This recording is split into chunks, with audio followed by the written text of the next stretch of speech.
All right, let's get into it. Today, we're basically cracking open a cold case file on one of literature's most fascinating and, frankly, doomed figures, the Faustian protagonist. We're not just going to look at this as a story. Nope. We're treating it like a full-on psychological autopsy. How was this downfall engineered? It all goes down against this insane backdrop of Reformation Germany, which was this pressure cooker of faith and anxiety. So to really get how he falls, we've got to understand the world that made him. Let's open the file.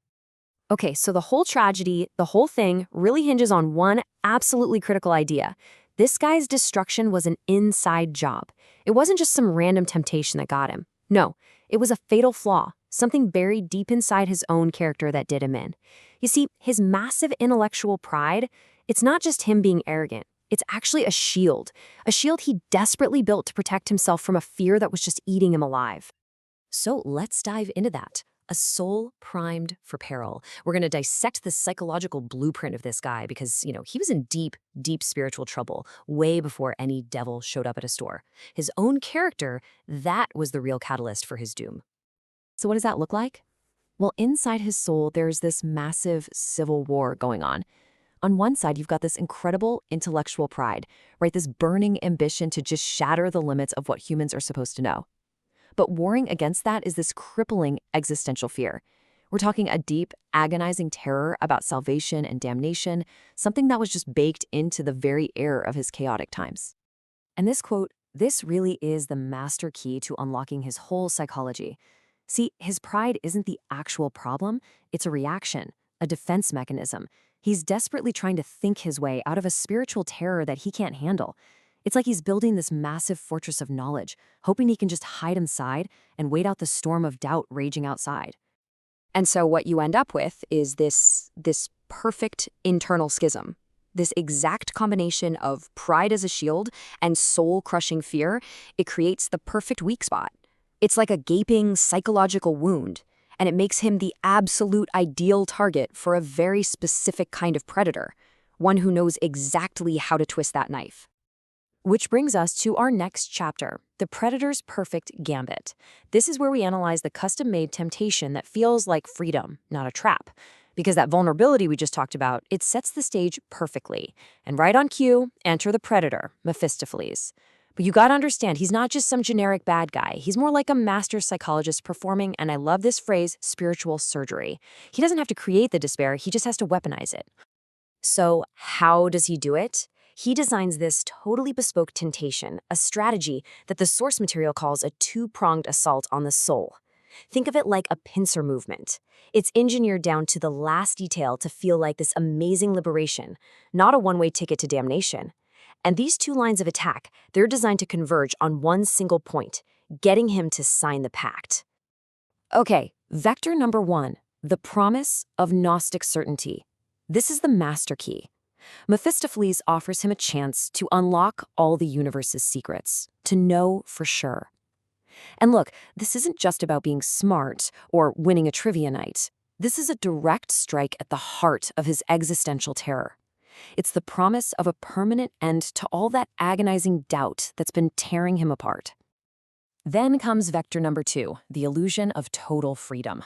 This is the perfect medicine for his feeling of complete powerlessness. I mean, think about it. In an age where your entire life is controlled by these giant, unmovable institutions, the promise of a life with zero constraints, zero authority, that's got to be unbelievably tempting. It's a brilliant move because it feeds his pride and, at the same time, quiets his fear. But here's the brutal truth of this two-prong trap. Let's look at the fine print. The promise of absolute certainty? The hidden cost is the heresy of knowing. The arrogance of thinking you can possess knowledge that should only ever be approached with humility and faith. And that promise of unrestricted freedom, well, that's just a lie that leads directly to total and complete servitude. Liberation is the bait, my friends. The cage is the deal. So you see, the real goal of this whole gambit is to engineer a total spiritual collapse. It's designed to get him to trade the humility of faith, you can think of it as an open receiving hand, for the heresy of absolute knowledge, which is like a closed, arrogant fist. The ultimate aim is to cut him off from grace, completely and forever. And that brings us right to the engine of the entire story, the pact. We're going to deconstruct this thing, not as magic, but as what it really is, a soul's high-interest loan. Seriously, the best way to think about it is like a predatory spiritual loan, with terms specifically designed to guarantee you'll default. So let's define our terms. The Diabolical Pact is, at its core, a crystal clear, non-negotiable spiritual transaction. But the most important part is that it's defined by a catastrophic imbalance. That's the key. The whole deal is built on a complete and total failure to understand value. It's trading something infinite and eternal for something that's by definition temporary. And because of that, the pact becomes the story's engine. It drives everything forward. And this is so important. It's not a game of wits. This isn't a story where our hero is going to find some clever loophole on the fine print. The terms are set in stone. It is an ironclad contract, and the second it's signed, the outcome is locked in. Period. Let's look at the terms of this loan, shall we? The principal, what you get up front, is a limited time-only deal. You get a finite period of gain, all that knowledge, freedom, power he's craving. But the collateral, well, that's the complete and total surrender of his soul when he dies. It's an asset with literally infinite value. To sign this deal, you'd have to be suffering from a profound case of what you might call spiritual and financial illiteracy. Which brings us to the inevitable conclusion. Inevitable spiritual foreclosure. I mean, what happens when you sign a predatory loan with terms that are impossible to meet? There's only one way it can end. This isn't a game of chance. His damnation is a contractual certainty. It is, from start to finish, an engineered spiritual foreclosure. And boom, there it is. The bill comes due. The cynical banker shows up to collect the collateral. And just like that, the illusion of freedom, the illusion of knowledge, it all evaporates. All that's left is an eternity of servitude. And the scariest part? This was the guaranteed outcome from the very first moment. So why does the story have to end this way? Well, this inevitable, brutal ending serves two really important purposes. First, it's a crystal clear cautionary tale. The message is simple. Don't trade something of eternal worth for a temporary prize. And second, it's a powerful moral allegory.